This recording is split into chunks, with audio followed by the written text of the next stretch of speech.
தமிழ்நாடு சமூக நீதியின் பிறப்பிடம். ஆம், தமிழ்நாடு சமூக நீதியின் பிறப்பிடம். ஆனால் கடந்த 5 ஆண்டு காலத்தில் இந்த திமுக அரசு சமூக நீதியை 100 அடி ஆழமான பள்ளத்தை தோண்டி அதில் முழுமையாக புதைத்து விட்டது. அதற்கு தமிழக மக்கள் நிச்சயமாக முதலமைச்சர் ஸ்டாலின் அவர்களை ஒருபொழுதும் மன்னிக்க மாட்டார்கள். மாறாக கடந்த 6 ஆண்டு காலத்தில் இந்திய அளவிலே சமூக நீதியில் 3 பெரிய சாதனைகளை செய்திருக்கின்றார் நம்முடைய பாரத பிரதமர் மரியாதைக்குரிய நரேந்திர மோடிஜி அவர்கள். ஒன்று, இதுவரை சுதந்திர இந்தியாவிலே முதல் முறையாக இந்திய அளவில் சாதிவாரி கணக்கெடுப்பு நடத்துவோம் என்று அறிவிப்பை வெளியிட்டு இந்த ஆண்டிலிருந்து இந்தியா முழுவதும் சாதிவாரி கணக்கெடுப்பு நடைபெற இருக்கிறது. கடைசியாக இந்தியாவிலே சாதிவாரி கணக்கெடுப்பு நடத்தியது வெள்ளையர்கள் காலத்தில் 1931 95 ஆண்டு காலத்திற்கு முன்பு நடைபெற்றது. அந்த பழமையான தரவுகளை வைத்துத்தான் இந்தியா முழுவதும் இடஒதுக்கீடு நடைபெற்று வருகிறது. அதை மாற்றி அமைத்து நவீனமான ஒரு இந்திய அளவிலே சாதிவாரி கணக்கெடுப்பு நடத்துவோம் என்று அறிவித்த பிரதமர் நரேந்திர மோடிஜி அவர்களுக்கு எங்களுடைய பணிவான நன்றிகளை தெரிவிக்கின்றோம். இரண்டாவது சாதனை, தேசிய பிற்படுத்தப்பட்ட ஆணையத்திற்கு அரசியல் சாசன அங்கீகாரத்தை கொடுத்தவர் நம்முடைய இந்திய பிரதமர் மரியாதைக்குரிய திரு நரேந்திர மோடிஜி அவர்கள். Yes, he has given constitutional status to the National Backward Class Commission. இது 25 ஆண்டு கால கோரிக்கை. அதை நிறைவேற்றியிருக்கின்றார் நம்முடைய பிரதமர் அவர்கள். மூன்றாவது, ரோஹிணி ஆணையத்தை உருவாக்கி இந்திய இதர பிற்படுத்தப்பட்ட மக்கள் ஓபிசி மக்களுக்கு 27 விழுக்காடு இடஒதுக்கீட்டிலே வேற்றுமைகளை கண்டறிந்து அதை அகற்றுகின்ற ஒரு முயற்சியில் ஈடுபட்டிருக்கின்றார் நம்முடைய பிரதமர் அவர்கள். ரோஹிணி ஆணையத்தை அமைத்த பிறகு அதில் ஒரு மிக முக்கியமான ஒரு கண்டுபிடிப்பு, இந்திய அளவிலே ஓபிசி 27 விழுக்காட்டு இடஒதுக்கீட்டிலே கிட்டத்தட்ட 2633 சமூகங்கள் இருக்கிறது. அதில் 10 சமூகங்கள் 25 விழுக்காடு இடங்களை தட்டி செல்கிறார்கள். 38 சமூகங்கள் இன்னொரு 25 விழுக்காடு இடஒதுக்கீடை தட்டி செல்கிறார்கள். இன்னொரு 102 சமூகங்கள் இன்னொரு 25 விழுக்காடு இடஒதுக்கீடை தட்டி செல்கிறார்கள். இன்னொரு 506 சமூகங்கள் 22.5 விழுக்காடு இடஒதுக்கீடை தட்டி செல்கிறார்கள். ஆக 2633 சமூகங்களில் 1977 சமூகங்கள் வெறும் 2.5 விழுக்காடு இடஒதுக்கீட்டை தான் பெறுகிறார்கள் என்ற ஒரு உண்மையை கண்டுபிடித்தவர் நம்முடைய மாண்புமிகு பாரத பிரதமர் நரேந்திர மோடிஜி அவர்கள். அதை கண்டுபிடித்து அதை சரி செய்கின்ற ஒரு முயற்சியில் இருக்கின்றார்கள். உண்மையிலே சமூக நீதி என்றால் நம்முடைய மாண்புமிகு பாரத பிரதமர் நரேந்திர மோடிஜி அவர்கள் தான். ஆனால் சமூக நீதி எங்கள் உயிர் மூச்சு என்று வீர முழக்கம் சொல்லுகின்ற திமுக, குறிப்பாக ஸ்டாலின் அவர்களே, உங்களுக்கும் சமூக நீதிக்கும் எள்ளளவும் சம்பந்தம் கிடையாது. உங்களுக்கும் சமூக நீதிக்கும் என்ன சம்பந்தம் இருக்கிறது? இன்னும் சொல்ல போனால் இந்தியாவிலே, சுதந்திர இந்தியாவிலே முதல் முறையாக ஒரு மாநிலத்தில் சாதிவாரி கணக்கெடுப்பு நடத்தி தரவுகளை வெளியிட்டு அதற்கு ஏற்ப சமூக திட்டங்களை வழங்கி இடஒதுக்கீடை உயர்த்தியது பிஜேபி ஆளுகின்ற மாநிலம் பீகார். நினைத்து பாருங்க, உண்மையிலே சுதந்திர இந்தியாவிலே முதலாக நடந்தது பீகார். ஆனால் சமூக நீதியின் பிறப்பிடம் தமிழ்நாட்டிலே அது நடைபெற்றிருக்க வேண்டும். கடந்த 5 ஆண்டு காலத்திலே ஸ்டாலின் அவர்களை எத்தனை முறை நாங்கள் கேட்டோம், கணக்கெடுப்பு நடத்துங்கள், கணக்கெடுப்பு நடத்துங்கள். இந்த கணக்கெடுப்பு ஏதோ சாதிவாரி கணக்கெடுப்பு இல்ல. உங்களுக்கு அந்த சாதி பேரை பிடிக்கலன்னா அது சமூக நீதி கணக்குன்னு நீ வச்சுக்கீங்க, பொருளாதார கணக்கு, ஏதோ ஒரு கணக்கு வேணும்.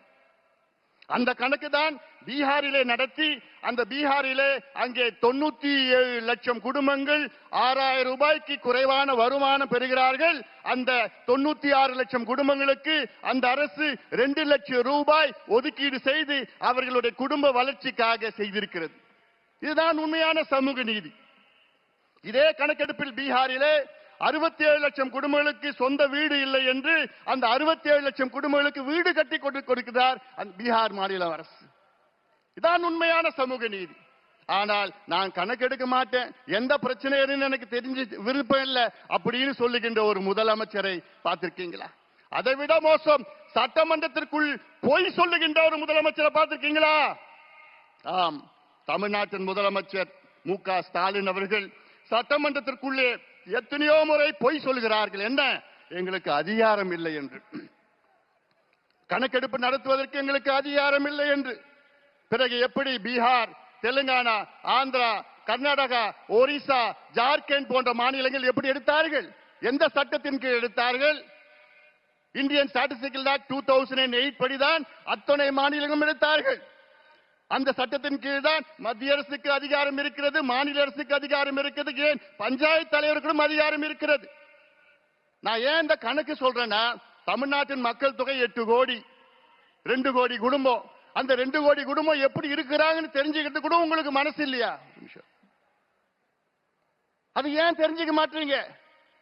அது 2 கோடி குடும்பம் கணக்கெடுத்து அந்த குடும்பத்தில் எத்தனை பேர் இருக்கிறாங்க, என்ன சமூகம், எந்த மதத்தை சார்ந்தவர்கள், ஆண்கள் பெண்கள் எத்தனை பேர் படிச்சிருக்கிறாங்க, எத்தனை பேர் வேலையில இருக்காங்க, அரசு வேலையா தனியார் வேலையா, அந்த வீட்டுல எத்தனை பாத்ரூம் இருக்கு, பாத்ரூம்ல பைப்ல தண்ணி வருதா, அல்ல சோலார் இருக்கா, அல்லது கிணறுல போர் இருக்கா, கிணறு இருக்கா, சைக்கிள் இருக்குதா, இல்ல பைக் இருக்குதா, இதெல்லாம் கணக்கெடுப்பு நடத்தி எத்தனையோ சமூக திட்ட நல்ல திட்டங்கள் கொடுக்கலாம், இடஒதுக்கீடை உயர்த்தலாம், உள்ஒதுக்கீடை கொடுக்கலாம். அதே வேளையிலே தமிழ்நாட்டில், இந்தியாவிலே தமிழ்நாட்டில் மட்டும்தான் 69 விழுக்காடு இடஒதுக்கீடு நமக்கு கிடைத்திருக்கிறது. அதற்கு அந்த 69 விழுக்காடு இடஒதுக்கீட்டை பாதுகாத்தவர் ஒரே ஒரு நபர் தான், முன்னாள் முதலமைச்சர் புரட்சி தலைவி செல்வி ஜெயலலிதா அம்மையார் அவர்கள் தான். அந்த அம்மா மட்டும் இல்லனா இன்னைக்கு 69 விழுக்காடு இடஒதுக்கீடு அதை உச்ச நீதிமன்றம் ரத்து செய்திருப்பார்கள். 1993 தமிழ்நாட்டின் சிறப்பு இடஒதுக்கீடு சட்டத்தை, 69 விழுக்காடு இடஒதுக்கீடு சட்டத்தை மத்திய அரசை வலியுறுத்தி அரசியல் சாசன சட்ட திருத்தம், கான்ஸ்டிடியூஷனல் அமெண்ட்மெண்டை கொண்டு வந்து 9வது அட்டவணைகளை பாதுகாத்தவர் புரட்சி தலைவி ஜெயலலிதா அம்மையார் அவர்கள். இல்லையே நமக்கு இன்று கிடைத்திருக்காது. இறுதியாக நான் சொல்கின்றேன், நம்முடைய பாரத பிரதமர் நரேந்திர மோடிஜி அவர்களை மீண்டும் பாராட்டுகின்றேன். காரணம், நீர் மேலாண்மைக்கு முக்கியத்துவம் கொடுக்கின்றவர். அவருடைய குஜராத்தில் அவர் முதலமைச்சராக இருந்த நேரத்திலே அந்த குஜராத்திலே சௌராஷ்டிரா என்ற பகுதி இருக்கிறது. அது மிகவும் வறட்சியான பகுதி, குடிப்பதற்கு தண்ணீர் இல்லாத பகுதி.